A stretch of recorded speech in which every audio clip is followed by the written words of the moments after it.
Okay, I got a clump of Walla Walla onions and I have put them in cups with Miracle Grow potting soil, and I'm using a drill.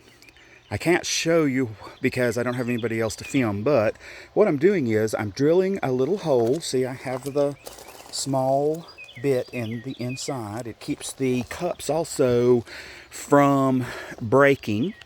Oftentimes when I've tried to do this with a knife, it just cracks the entire cup.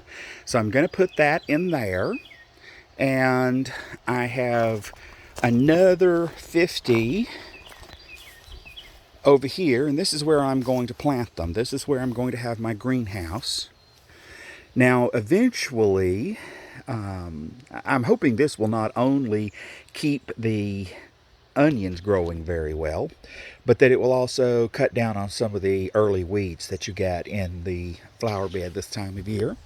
Eventually, they'll go down there into the garden, but we don't have it finished yet. It is still breaking up, and since you can see it's primarily clay, I have added amendments, and that's one of the reasons I'm still having it turned, is that it's mixing up those amendments from the last 5 years to break up the soil.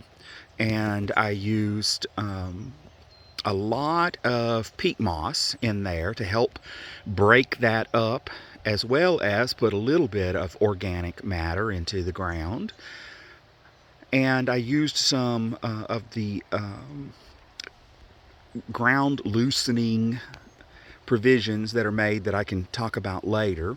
And you can see there in the front, these are our blackberry. Those are the best blackberries that I have ever tasted straight off the vine.